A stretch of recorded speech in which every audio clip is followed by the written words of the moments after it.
In today's video, I want to talk about the 5 biggest changes that I made to help me balance my hormones and just talk about hormone balance in general because I feel like it's a hot topic.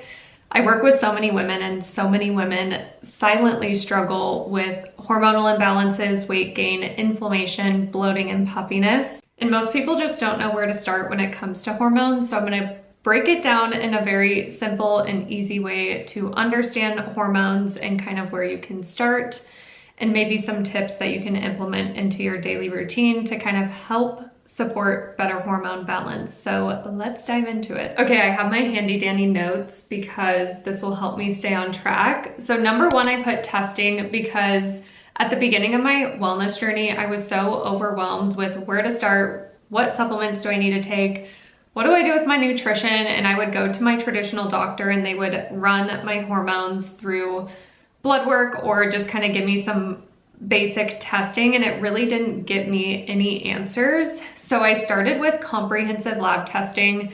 The Dutch test is amazing for looking at your estrogen, progesterone, testosterone, cortisol levels, and how your body is metabolizing specific hormones like cortisol and estrogen, because that might be leading to specific symptoms with energy, weight, cycle symptoms, painful cycles, PMS. So that test really helped me realize that my cortisol levels, stress hormone, was through the roof, and I had imbalances with estrogen, progesterone, and I was very androgen dominant because later I found out I had PCOS, which is polycystic ovarian syndrome.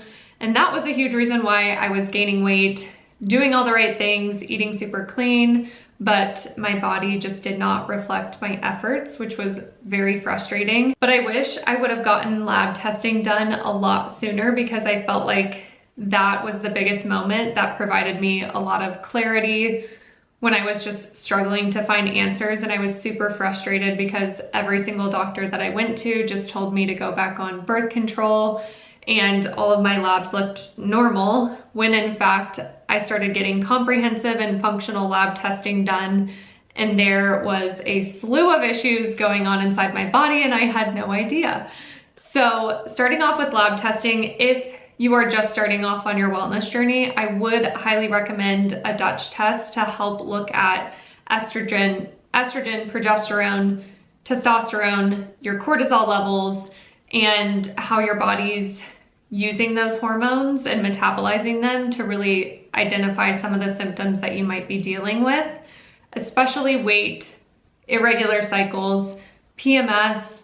Those are kind of the common. Acne also is another one, but bloating and inflammation as well. Those are the common signs and symptoms that you might have a hormonal imbalance, and the Dutch test is a really great place to start. So highly recommend that specific test, and really just taking a deep dive also into your lifestyle, which is why for number 2, I wrote down workouts, because at the beginning of my health and healing journey, I was always very into workouts and being active. I actually taught group fitness for many years before I got into the wellness career and business that I have now. But I worked out very intensely 6 to 7 days a week, and I was actually gaining weight, and I was very confused because we are all taught that more is more, you need to work out more and eat less. And so many doctors actually told me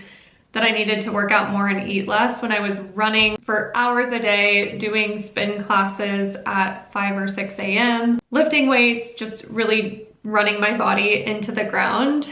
But I thought that's what I had to do to lose weight and feel better, but it was actually making me feel much worse. So after getting comprehensive lab testing done, reevaluating some of my habits, especially around exercise, I started focusing on low impact workouts. And actually for a period of time, because I did have a missing cycle for 5 to 6 years, which is crazy, I started pulling back on the workouts for a few months, and I really just did walking, yoga, and some light at-home mat Pilates to get my cycle back.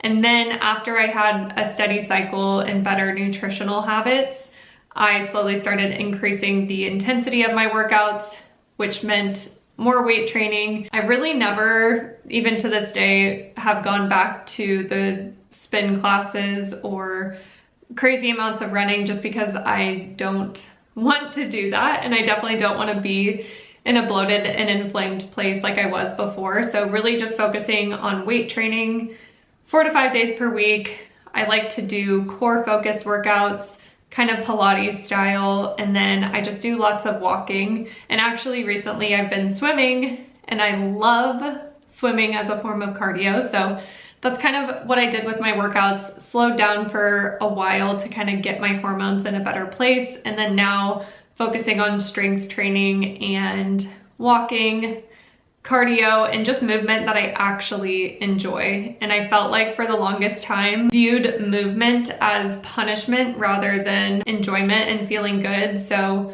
it really has taken me a long time to kind of get back into the place where I love exercise again. But I truly, find joy in movement, but I really have changed my mindset around workouts, which I know a lot of women struggle with, so highly recommend just focusing on hormone-friendly workouts. The next kind of tip that I have is supporting ovulation. So for me, I was not getting my cycle on a regular basis, and I have PCOS, which means that anovulation, so not ovulating every single month, is really common.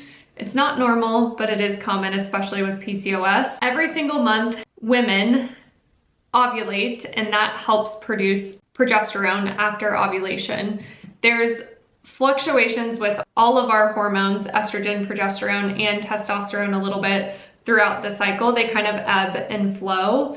And right in the middle of your cycle is when ovulation should occur, and then after ovulation is when you should produce ample amounts of progesterone. So progesterone is a calming hormone. It helps with sleep, mood, and it supports fertility if that is something that you're pursuing. But progesterone should be highest in the second half of the month.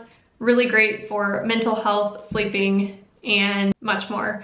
But a lot of PCOS people, women, don't ovulate, so they don't get that surge of progesterone that should happen in the second half of the cycle. So that causes irregular cycles, insomnia, and a slew of other issues. So if you're not cycling, you're not ovulating. So supporting ovulation was crucial in my hormone healing journey. And to do that, I really needed to focus on reducing cortisol, which I'm going to talk about more kind of habits that I did for that in just a moment. But reducing workouts to a low impact style really helped support ovulation. Changing my nutritional habits, which I'll talk about in a second, but supplementing with inositol was incredibly helpful for supporting ovulation and regulating my cycle. And then supplementing with magnesium, B vitamins, and vitamin D, omega fatty acids. Those are kind of the core foundational things that can help support ovulation. So really balancing your hormones for a lot of women is supporting ovulation, so you get that strong kind of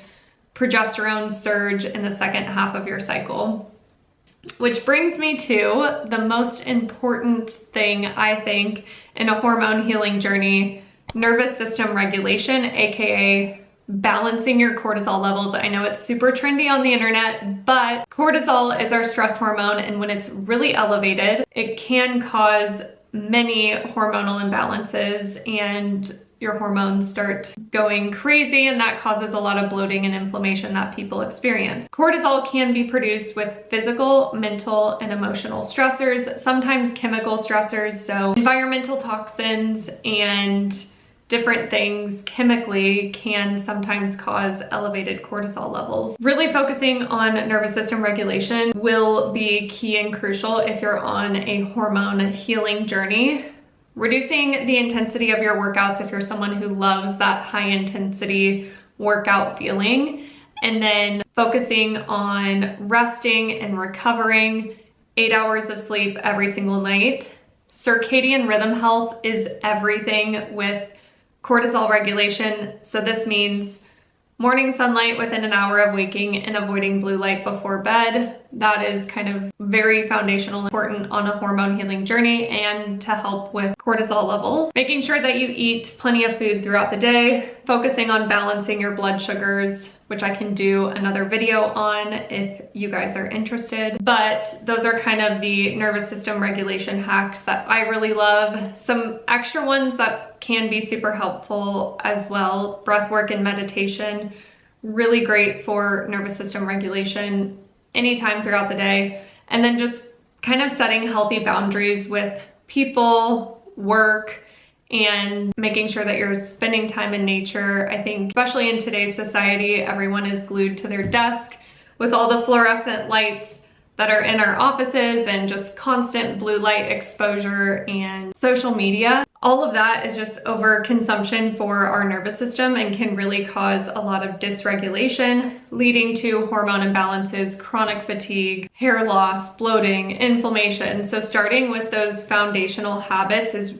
going to be everything, and I would argue that it's more important than supplementation and some of the other trendy wellnessy stuff. So focus on the foundations if you're someone who's on just getting started with a hormone healing journey, or if you're feeling lost and confused. Always starting with the foundations is going to be very helpful for many aspects of your health. Last but not least, let's dive into nutrition, because for me, this was huge and it was a very big learning curve for me as well. So starting off, I kind of grew up in the time of MyFitnessPal. We all know and love her. You know, you download the MyFitnessPal, it gives you the caloric requirement of a toddler, and it's like you need to eat this much to lose a single pound. So that's what I was following, and I was running all the time, doing Orange Theory, spin classes. I was counting all my calories, but gaining weight, which was very confusing and frustrating for me. But that just goes to show you, and most women do this, they chronically undereat, which I definitely did, and then overstress their bodies in the gym, which causes something called metabolic adaptation. And that's when your body becomes basically really smart.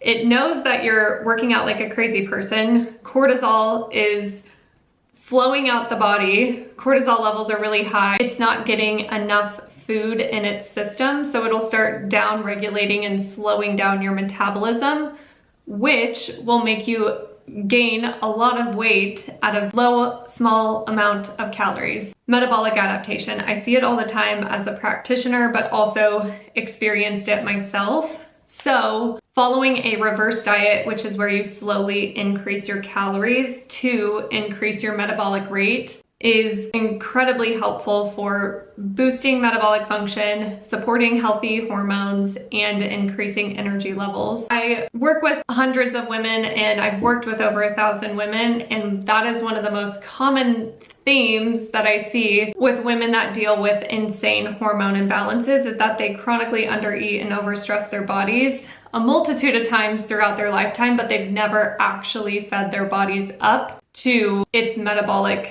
potential. And I think on my, hormone healing journey specifically, that was a huge piece that I needed to focus on for a very long time to get my hormones back online and to help reduce a lot of excess cortisol that was being produced within my body. With that, focusing on balancing blood sugars, which again, I can do another video on, is, really helpful for the body composition goals and building muscle and all of that. But reverse dieting is everything, and being really strategic about it too. So slowly increasing your calories over time instead of going from 0 to 100, making sure that you're doing the right exercise, mostly strength training, and having that good kind of macro balance.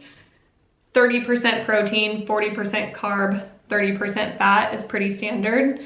So just kind of a helpful tip, and really a good place to start too, making sure that you're eating enough. So I hope that was helpful. Comment below if you have any questions about hormones. If you're struggling with certain symptoms, I would love to help. So just comment below if you have any questions. Like and subscribe if you like this content, and I'll see you guys next time with some blood sugar balancing hacks.